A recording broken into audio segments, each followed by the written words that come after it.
What's up guys, my name is Ace, and today we finally got our multiplayer reveal trailer for Black Ops 7, as well as a very comprehensive blog post outlining a ton of the multiplayer details that we need to know about the game. And there's so much in that blog that I'm actually going to be separating things into multiple videos, since certain sections I feel deserve a dedicated video so I can really dive in deep with the details. So expect several videos in the coming days covering those details. In today's video, we're going to be going over this trailer and just pointing out a bunch of things I'd noticed about it, as well as toward the end I'll be sharing some of my general thoughts on this.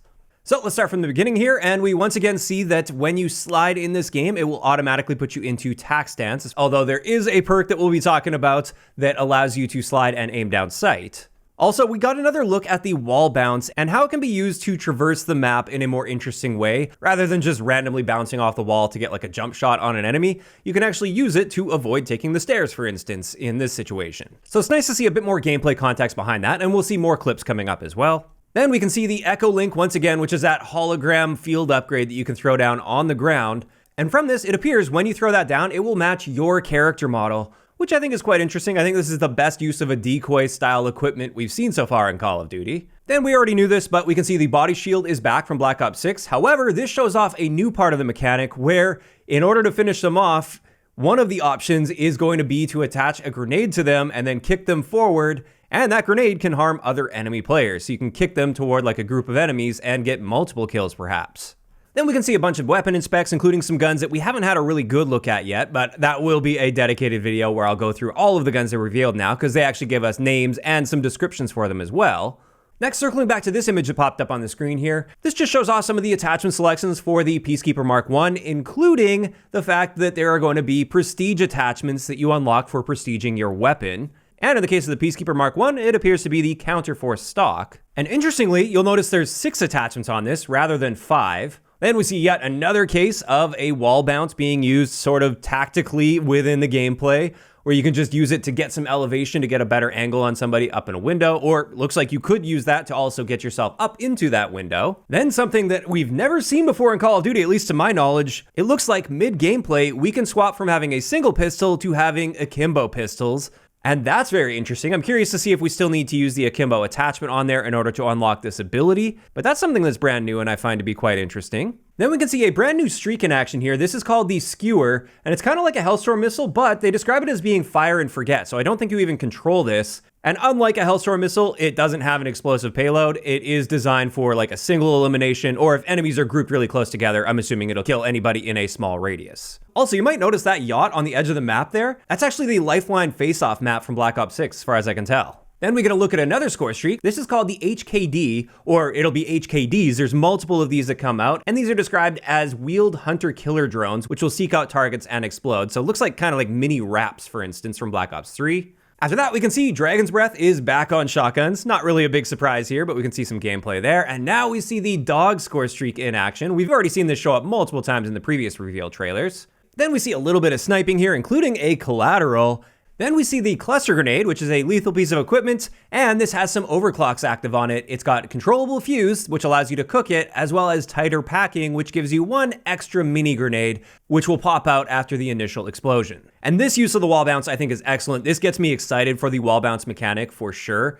Being able to do things like this to quickly get up into a window, I love that. It's like jetpacks, but you gotta think about it a little bit more and plan your route ahead of time. Next, we see a little clip with the VTOL. We actually saw a clip with the VTOL in a previous trailer as well, but looks like it's gonna be quite powerful. And then the millimeter scanner is back. This was a fairly controversial attachment. Realistically, in most situations, it wasn't all that crazy, but it does allow you to scan through walls to find targets. And I'm curious to see how it ends up playing out in this game, if it's still gonna be kind of gimmicky or if it will actually be a very useful attachment. Then immediately after that, a Rhino drops into the map, and this is gonna be a remotely controlled armored robotic soldier equipped with a deadly minigun. And it does appear this is gonna be a somewhat higher end score streak. After that, we see yet another overclock, this time on the dog, which we've already seen outlined in the past. But this mentions Sentry Mode, which is currently in here, where it deploys a trophy system, as well as a supply pack, so you can resupply from it. And there's also a mention here of Large Battery, which will increase its duration. Next, we see some weapon builds, and this is showing off the fact that we have the weapon build codes that you can share. And if you were to enter this build code in, it would copy this exact build for you. In this case, it's that same Peacekeeper build we saw earlier in the trailer. However, they also show a build for the X9 Maverick, which is another assault rifle. Then we also see a build for the Carbon 57, which is like the PDW or the Cordite. And this one has its unique prestige attachment on here, which is the Renown Plus Extended Mag. And then we get our first look at this marksman rifle, which is the Warden 308. And this one, once again, has 6 attachments on here. And they did mention there is a gunfighter wildcard in the game that will allow you to put up to 8 attachments on your gun. So I'm curious to see why there's only 6 on this one. Then we see just a little bit of skirmish gameplay, which is that 20v20 mode, which will take place on unique, larger maps that are part of Avalon. And then it just sort of blasts through a bunch of clips. Not too much to point out here, aside from there are those HKDs again. It looks like the Rhino has the ability to perform a finishing move, and that's pretty crazy. And then this final clip here gives us a much better look at the map called Blackheart, which will be available in the beta. This is quite a small map. And we've seen clips in the past with people on both sides of the maps. Now we see somebody pushing through the center of the map, and now we've got a really good indication of the overall layout of this one. And then right at the end here, they did flash the 18 multiplayer launch maps you're going to be seeing, 2 of which are skirmish specific. Those are Mission Tide and Mission Edge, but all the other ones will be available in Core 6v6.